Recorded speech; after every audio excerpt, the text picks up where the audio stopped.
Halo, assalamualaikum warahmatullahi wabarakatuh. Gimana nih kabarnya semua? Semoga kita selalu diberi kesehatan ya. Alhamdulillah hari ini kita akan melanjutkan materi bab 4. Di hari ini adalah pertemuan yang kedua dan kita akan membahas tentang penawaran. Kalau minggu lalu kita membahas tentang permintaan, hari ini kita membahas tentang penawaran.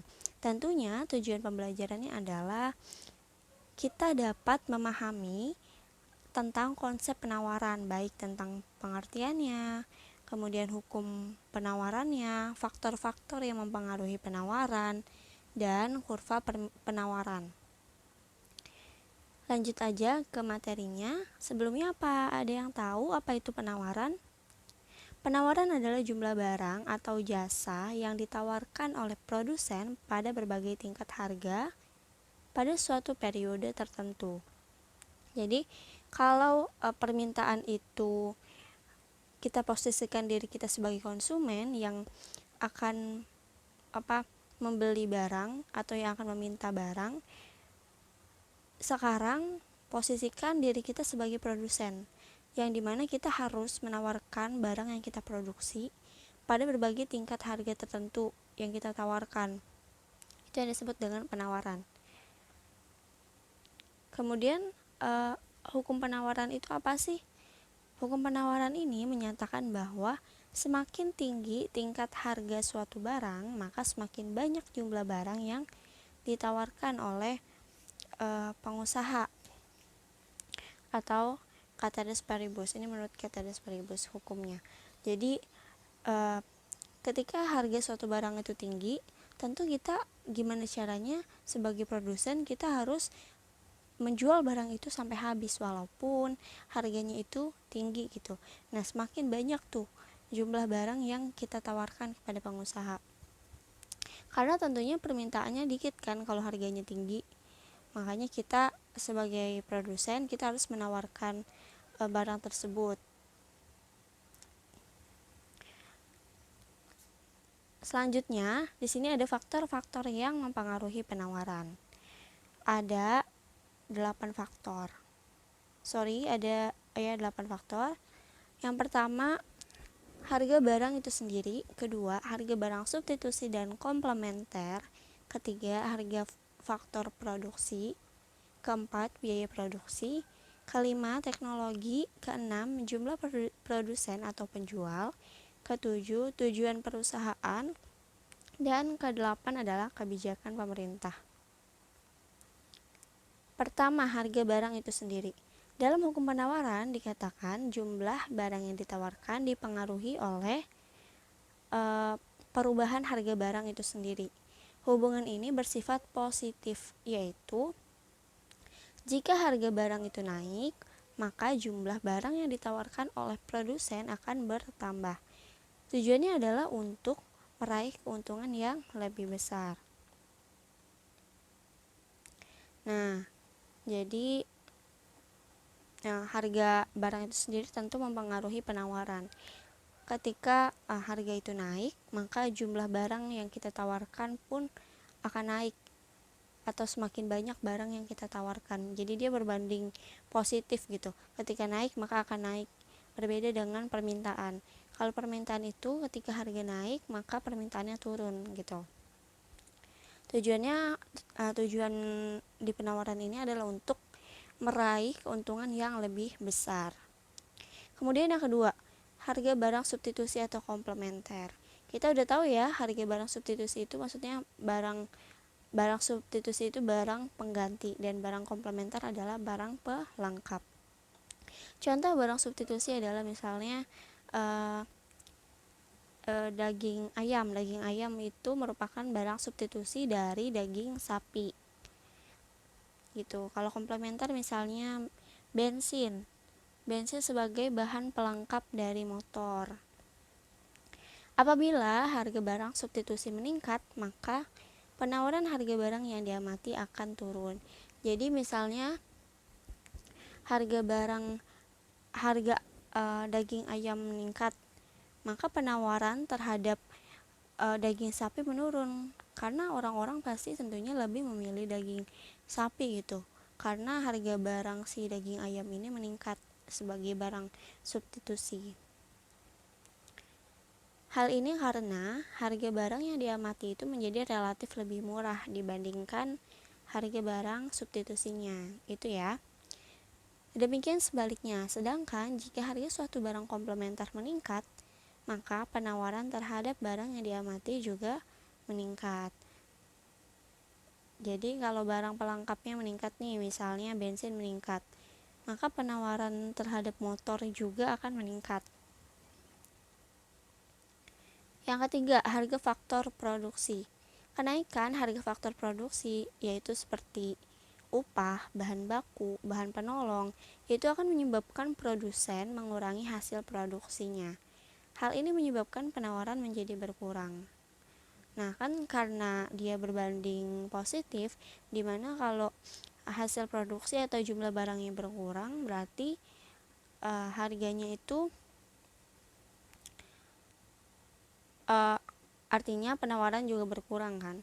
Nah, kenapa penawaran berkurang? Karena di sini terdapat pengurangan hasil produksi yang dimana adanya kenaikan harga akibat dari faktor produksinya, yaitu upah, bahan baku, bahan penolong gitu. Selanjutnya ada biaya produksi. Kenaikan harga faktor produksi akan mengakibatkan kenaikan biaya produksi. Hal ini juga menyebabkan penawaran menjadi berkurang. Nah, kenaikan harga faktor produksi itu yang tadi, yang upah, bahan baku, bahan penolong gitu, itu mengakibatkan kenaikan biaya produksinya gitu. Biaya produksi itu kan jadi kayak akumulasi atau penjumlahan dari biaya-biaya itu. Nah, biayanya naik nih, maka penawarannya itu pun akan menjadi berkurang karena jumlahnya yang ditawarkan juga karena produsen itu juga akan mengurangi hasil produksinya gitu. Yang kelima adalah teknologi. Kemajuan teknologi dapat menyebabkan biaya produksi menurun sehingga dapat memproduksi barang lebih banyak. Hal ini menyebabkan penawaran bertambah. Nah, jadi dengan adanya kemajuan teknologi, maka biaya produksinya itu menurun. Kayak yang tadinya ada upah untuk tenaga kerja, tapi karena diganti dengan mesin, maka biaya produksinya kan menjadi menurun nih, sehingga barangnya yang diproduksi itu lebih banyak karena menggunakan mesin. Hal ini menyebabkan penawaran bertambah. Ketika barang itu banyak, maka kita kan akan terus menjual barang tersebut, maka artinya kita menyebabkan penawaran itu bertambah gitu. Yang keenam adalah jumlah produsen atau penjual. Semakin banyak jumlah produsen dan penjual yang menawarkan suatu barang, maka akan semakin meningkat pula penawaran barang tersebut. Jadi semakin banyak saingan nih di pasaran gitu ya. Semakin banyak saingan, maka barang yang ditawarkan itu semakin banyak gitu ya. Jadi misalnya ada penjual A, penjual B, dia menjual barang yang sama, yang sejenis, maka mereka akan berlomba tuh untuk melakukan penawaran terhadap barangnya gitu. Terus yang ketujuh ada tujuan perusahaan. Tujuan perusahaan adalah memaksimumkan laba, bukan hasil produksi. Jika perusahaan memaksimalkan laba, maka hasil produksi tidak akan optimal. Hal ini menyebabkan penawaran berkurang. Kemudian, jika perusahaan tidak berani mengambil risiko sehingga tetap mengoptimalkan hasil produksi, maka akan menyebabkan penawaran bertambah. Dan yang terakhir ada kebijakan pemerintah. Contohnya, pemerintah itu melarang kita untuk mengonsumsi buah impor yang diduga mengandung bakteri, sehingga konsumen akan beralih nih membeli buah dalam negeri. Hal ini tentu aja akan menambah penawaran untuk buah dalam negeri, yang dimana kan konsumen nih atau masyarakat ini konsumsinya nih, yang tadinya mengonsumsi buah buatan luar atau buah impor, kemudian akhirnya dia membeli buah buatan dalam negeri gitu, atau buah dalam negeri, sehingga konsumen dalam negeri ini yang menjual buah akan melakukan peningkatan penawaran terhadap mereka. Dan pembahasan yang terakhir adalah tentang kurva penawaran. Kurva penawaran di sini adalah hubungan antara jumlah barang yang ditawarkan atau Q-nya dengan tingkat harga barang itu atau P. Nih gambarnya bisa kita lihat. Dan di sini ada tabel antara harga dan jumlah barangnya. Di sini ketika harganya 0, maka barang yang ditawarkan adalah 0. Ketika harga barang itu bernilai 1, maka barang yang ditawarkan adalah 3. Ketika harga barang itu 2, barang yang ditawarkan adalah 6. Gitu. Semakin harga itu meningkat, kita lihat, maka semakin meningkat pula jumlah barang. Seperti yang dijelaskan pada hukum permintaan tadi ya. Jadi dia berbanding positif. Nah, kurvanya itu kalau kemarin di kurva permintaan dia menurun dari pojok kiri atas ke kanan bawah. Nah, kalau kurva penawaran ini dari bawah kanan bawah ke pojok kanan atas. Nah, gimana cara bikin titik koordinatnya? Kita lihat aja di sini. P-nya yang pertama 0, berarti 0, kemudian Q-nya juga 0. Nah, titik pertama ini P-nya 1. P-nya 1, kemudian Q-nya 3 dan dikasih titik di tengahnya. Kemudian P-nya 2, Q-nya 6. Kemudian P-nya 3, Q-nya 9 dan seterusnya. Maka kurva yang didapatkan akan lurus seperti ini. Terlihat bahwa kurva penawaran memiliki lereng atau kemiringan positif. Artinya, semakin tinggi harga, semakin banyak jumlah barang yang ditawarkan. Nah, di sini ada fungsi penawaran yang sederhana, yaitu dengan mengambil dua titik koordinat, misalnya P1 dan P2. P1 di sini kan menjual atau kuantitasnya itu 3. P2 di sini kuantitasnya 6. Nah, rumusnya adalah P kurang P1 dibagi P2 kurang P1 sama dengan Q kurang Q1 dibagi Q2 kurang Q1. Kalau udah kayak gini, kita tinggal substitusikan, tinggal masukkan nilai-nilainya. Misalnya di sini kan yang pertama P kurang P1. P1 itu berapa? 1. Berarti P kurang 1 dibagi P2 kurang P1. P2 itu berapa? 2. P1 itu 1. Jadi 2 kurang 1. Sama dengan Q kurang Q1. Q1 itu berapa? 3. Berarti Q kurang 3 dibagi Q2 kurang Q1. Q2 itu berapa? 6. Kurang Q1 3. Gitu ya. Selanjutnya kita hitung P kurang 1 dibagi 2 kurang 1 itu 1 sama dengan Q kurang 3 dibagi 6 kurang 3 itu 3. Jadi setelah ini kita tinggal tinggal kita kalikan silang. Jadi 3 dikali P min 1 adalah 3P min 3 sama dengan 1 dikali Q min 3 itu sama dengan Q min 3. Maka fungsi permintaannya adalah QS sama dengan 3P. Nah, S di sini itu artinya penawaran. Kalau permintaan disimbolkan dengan D atau demand. Jadi QS sama dengan 3P. Nah, selanjutnya di sini ada gambar kurva yang dimana harganya itu tetap tapi jumlahnya berubah. Kurva penawaran pada setiap harga atau kenaikan penawaran pada harga yang sama.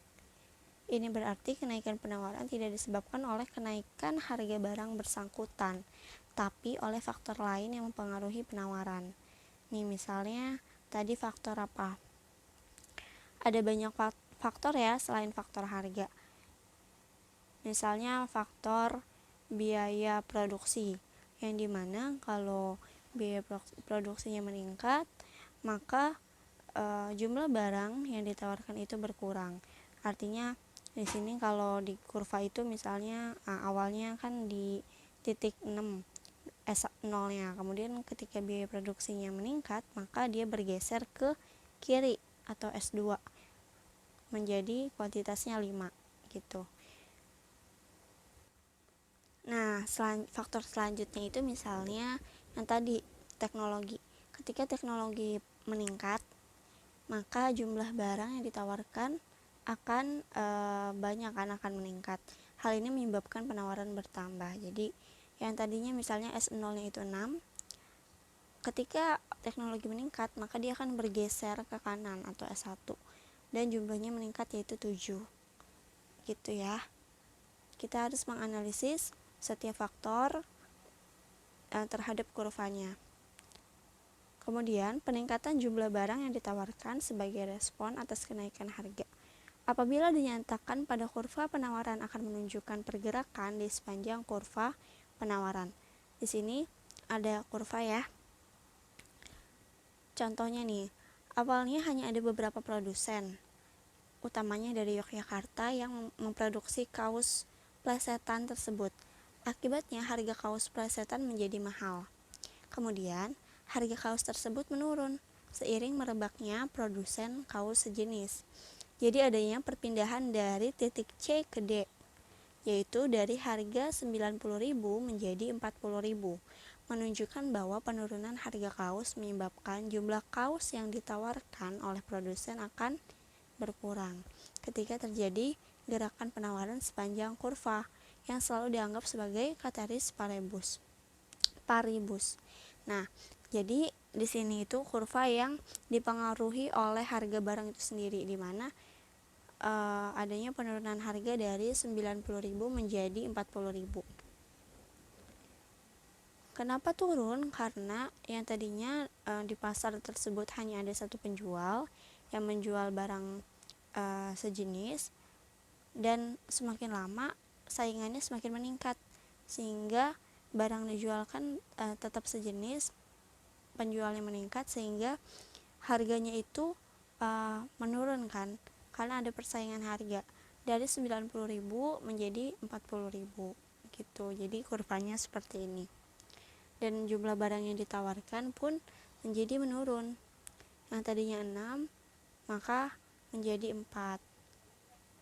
Oke, materi pertemuan kedua hari ini telah selesai. Semoga bermanfaat dan jangan lupa terus belajar untuk memahami tentang konsep penawaran atau tentang bab 4 ini. Dan apabila ada yang ingin ditanyakan, silakan tanyakan di kolom Google Classroom. Terima kasih. Wassalamualaikum warahmatullahi wabarakatuh.